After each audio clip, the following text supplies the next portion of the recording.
জীবনে প্রথমবার এত সহজে মাত্র 15 মিনিটে চিজি পাস্তা বানিয়ে ফেললাম, একদম রেস্টুরেন্টের মতো। দেখো জাস্ট কি সুন্দর হয়েছে দেখতে। নুডলস, পাস্তা এই জিনিসগুলো ঘরে সবসময় থাকে, যখন কিছু খেতে ইচ্ছা করে তখন একটু নুডলস বা পাস্তা বানিয়ে খাই। তবে আজকে এই পাস্তা বানাচ্ছি একদমই অন্যরকম স্টাইলে, আর এই ইউনিক রেসিপিটা আজকে তোমাদের সাথেও শেয়ার করব। পাস্তার মধ্যে লবণ আর চিনি দিলাম, তার উপর দিয়ে দিচ্ছি চিলি ফ্লেক্স। শুকনা মরিচটা ব্লেন্ড করে নিলে এরকম চিলি ফ্লেক্স হয়ে যাবে, আর তার মধ্যে আমি খানিকটা গুঁড়া দুধ দিয়ে দিচ্ছি। মোটামুটি এই কয়েকটা ইনগ্রেডিয়েন্টস দিয়ে ভালোভাবে আগে মিক্স করে নিচ্ছি, আর তার মধ্যে আমি অ্যাড করতেছি পানি। তোমরা শুধু দেখতেই থাকো প্রসেসটা কতটা ইজি। আচ্ছা, কমেন্টে জানিও তো পাস্তা তোমাদের কার কার পছন্দের। যদিও আজকের পাস্তাটা বানাচ্ছি একদম ইউনিক ভাবে, কোন রকম তেল ইউজ করতে হচ্ছে না। আচ্ছা, গোলমরিচ গুঁড়া দিতে তো ভুলেই গেছিলাম, তবে তোমরা চাইলে গোলমরিচ গুঁড়া ছাড়াও বানাতে পারবা। পাস্তার সাথে যে প্যাকেট মশলা থাকে সেইটাও দিয়ে দিলাম। সবকিছু ভালোভাবে মিক্স করে নিলাম, আর এটার মধ্যে এখন আমি দিয়েছি চিজ। এটা হচ্ছে মজরেলা চিজ, যে কোনো সুপার শপে তোমরা পেয়ে যাবা। খানিকটা চিজ গ্রেট করে এটার মধ্যে মিক্স করে দিলাম। এই যে আমার প্রসেসিং কিন্তু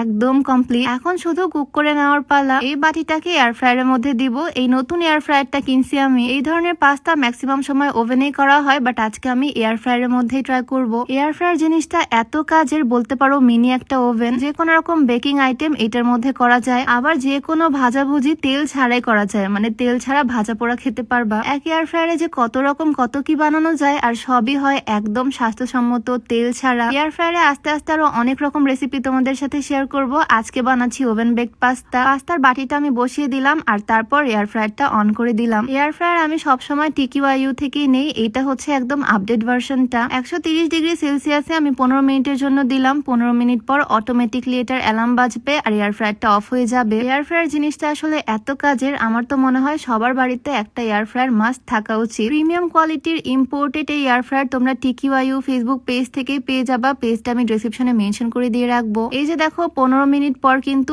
একদম পানি শুকিয়ে গেছে, আর পাস্তাগুলো সিদ্ধ হয়ে গেছে খুব সুন্দরভাবে, একদম সফট হয়ে গেছে পাস্তাগুলো, আর ভিতরে অনেক সুন্দর ক্রিমি ক্রিমি হয়েছে। এখন উপর থেকে আমি আরো কিছু চিজ গ্রেট করে দিচ্ছি, যাতে উপরের লেয়ারটা একদম চিজি চিজি থাকে। পাস্তা বানিয়ে ফেললাম, তাও আবার কোন রকম তেল মশলা লাগলো না। একদম ইজি প্রসেসে কমপ্লিট করে ফেললাম। উপর থেকে চিজ ছড়িয়ে দিয়ে এখন আবারও দিয়ে দিচ্ছি আমি 3-4 মিনিটের জন্য। বাহির থেকে দেখা যায় ভেতরে অবস্থা কি। আর টাইমার শেষ হয়ে গেলে অটোমেটিকলি অ্যালার্ম বাজে। এখানে টাইমার শেষ হয়ে গেল, এয়ার ফ্রায়ার অটোমেটিকলি অফ হয়ে গেল, আর এই যে দেখো আমার ওভেন বেকড পাস্তার ফাইনাল লুক। দেখো কি সুন্দর হয়েছে, তাই না? আমার তো দেখেই লোভ লেগে যাচ্ছে, একদম চিজি চিজি। প্রথমবার আজকে আমি এটা ট্রাই করলাম, আর ফার্স্ট টাইমেই আমি সাকসেসফুল আলহামদুলিল্লাহ। বাটিটা একদম গরম হয়ে গেছে। সিরামিক্সের যে কোনো পাত্র বা স্টিলের পাত্র কিন্তু খুব সহজেই এয়ার ফ্রায়ারের মধ্যে ইউজ করা যায়, কোনো প্রবলেম হয় না। তোমাদের ভাইয়া তো এত লোভনীয় পাস্তা দেখে আর লোভই সামলাতে পারতেছে না। দেখো কি সুন্দর, একদম চিজি চিজি। এক বাটি বানিয়েছি যেহেতু প্রথমবার ট্রাই করলাম, তবে এই এক বাটি পাস্তাই সবাই মিলে খুব মজা করে খেয়েছি। সিম্পল রেসিপি, চাইলে তোমরাও ট্রাই করতে পারো। আর এয়ার ফ্রায়ার পেয়ে যাবা TQYU পেজ থেকে, পেজটা ডেসক্রিপশনে থাকবে। তো আজকে ভিডিও এখানেই শেষ করছি। সবাইকে আল্লাহ হাফিজ, আসসালামু আলাইকুম।